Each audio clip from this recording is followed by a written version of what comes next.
Alright, what's going on, guys? Trev back again, here to bring you another video. This one's going to be doing my weekly review for this week's episode of Fear the Walking Dead Season 2. This one is for episode 9, Los Muertos.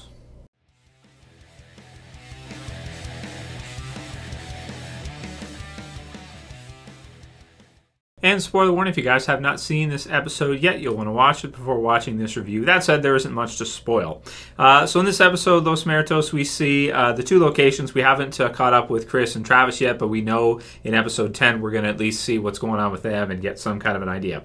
This episode for me was just an okay episode. It certainly wasn't anything amazing or fantastic.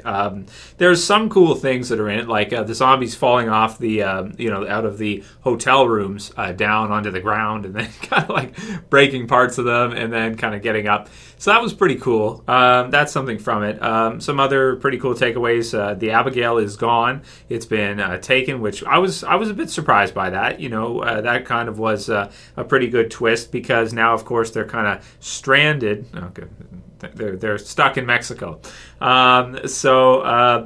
Yeah, I mean, that certainly is going to make Fear quite a bit different from the original Walking Dead, which, of course, is always in the U.S.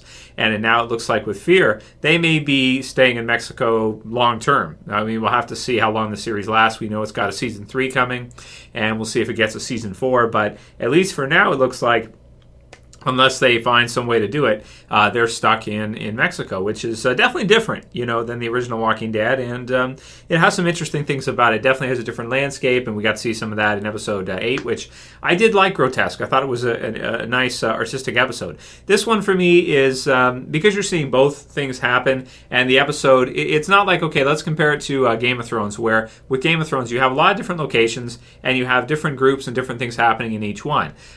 It works better in that because you have 16-minute episodes, meaning no commercials, or at least 52 minutes. In this one, you pretty much have, with the intro and everything, a 40-minute, 42-minute episode. But because you have both of these things happening at the same time, there isn't a whole lot of progress in one episode. So this one was a little bit uneventful for me, at least, in the way I'm not saying I didn't like it or I hated it. It was okay, but there just wasn't that much that happened in terms of progress. You have, let's go over the stuff with Nick first and Luciana. So you have that with Nick. He finds out that you've got the one guy who commits suicide because she says he's bitten, or she says that he's going to die anyway. So they have him do that, and he adds himself to their little zombie wall, which I thought was a pretty interesting concept. That was pretty decent that they kind of do that. It's kind of, at first it kind of makes you think that, what kind of group is Nick with. You got the intro that comes in, and that's pretty scary, and it's pretty traumatic and everything. You got the little girl, and Nick connects with the little girl, which is cool. And then later he steals a treat for her, like a piece of like a cake, Twinkie type of treat type deal, which I thought was pretty touching, but it was definitely reckless too, because he gets caught and he almost gets his hand chopped off. And then he's able to kind of, that's probably the most exciting part of the episode, I want to say, when he almost gets his hand chopped off. But then, of course, he's able to talk himself out of it, because he gets stuck in these kind of situations all the time. So Nick is pretty good at talking himself out of, heat-type situations based on his life prior to the zombie apocalypse.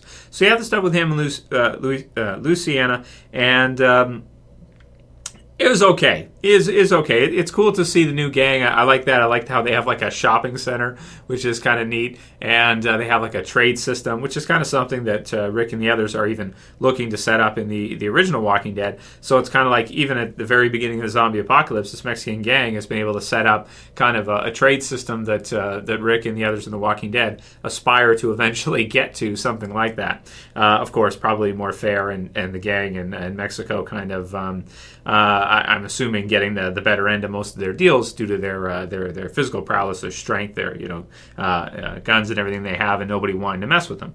So all that was okay. You got the speech at the end. You have the guy who's the leader there, who I don't even know his name yet. To be honest with you, I should look it up, because I haven't even caught his name yet. Who's got some kind of what is that there? I haven't watched Talking Dead yet, so some kind of injury, or was it didn't look like a bite to me. I don't know. I got to look into it.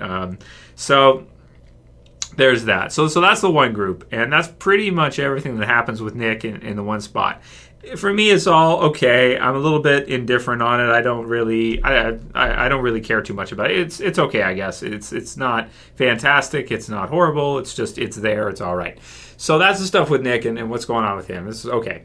So the other stuff with the hotel, which it seems like in this episode to me is just really drawn out, and it just gets started is pretty much what it is. I mean, they find out the Abigail is gone, and so they're stranded there, and I think that's probably the best takeaway from it, and the biggest kind of twist in the show is that they're going to have to stay there, and that the groups are splintered, but they're all kind of stuck in Mexico, which is kind of cool, different from the original. So you have that. Then they go and. I had some thoughts of still in this episode because it's like people getting wasted in the zombie apocalypse. It's probably not a good idea to get drunk in the zombie apocalypse. Let's be honest here. It's probably not a good idea. So, and they're both pretty smart. Like, how can they not realize what they're doing? But I guess they're kind of zombie apocalypse noobs, right? I suppose. You have someone like Nick. He probably wouldn't be so stupid as to do that. But, so they start. So Strand and Madison stay there. They just get wasted. They get wasted. She talks about her ex-husband, of course, who's dead, Steve, and Strand talks about how he's a seducer and stuff, which is like, we kind of already knew all this stuff anyway, and I don't think it wasn't that insightful anyway to me. Anyway, so it's just like, whatever, it's okay, cool. Then they start playing their instruments and stuff like that. So they start getting wasted, and Madison starts chucking some glass and stuff like that. Then they get behind the bars. The zombies all come in, which it was okay. You got the glass shatter. Some of we've seen stuff of similar to that before. We haven't seen anything like the hotel where they're walking out and the zombies are falling off, and then they get back up and they kind of, or maybe they get broken limbs from it, and they can start coming in. So that was kind of cool. And then aside from that, you have Ophelia, who goes missing, and Alicia, who they're going through the rooms and stuff, and then Alicia sees that Madison's in trouble, so she goes to head down, and she kind of gets stuck. And they have a short conversation about suicide and about the guy who opted out in the shower. And he's got the kind of was it a belt or something he hung himself with? Whatever, it's okay. And I'm like trying to think, like, is that it? Is that the episode? That's it, man. I mean, that's pretty much it. The zombies all come flooding in, and so this episode, sequentially, it's part of the series, of course. So but it definitely, on its own, is mostly a filler episode. I mean, the whole part, like if you think about what could you cut from this episode and have it mostly be the same thing. We already knew Strand was a seducer. We didn't need to go over that again. What happened with her dad doesn't really matter. The part with Nick and the womb and ever since he was born, he's been lost. Okay, that's decent. Okay, but a little out of character for me to think that that Strand isn't smooth enough to realize what they're doing. I guess he just gets wasted with Madison, and they just don't care and whatever, and they start being ridiculous, playing the piano and smashing glass and all kinds of stuff that brings all the zombies in. But yeah, so. I mean, it's an okay episode. It's certainly not a great episode to me. It's certainly not a good episode. It's a little bit dry. It's got both locations, so not much happens at either one.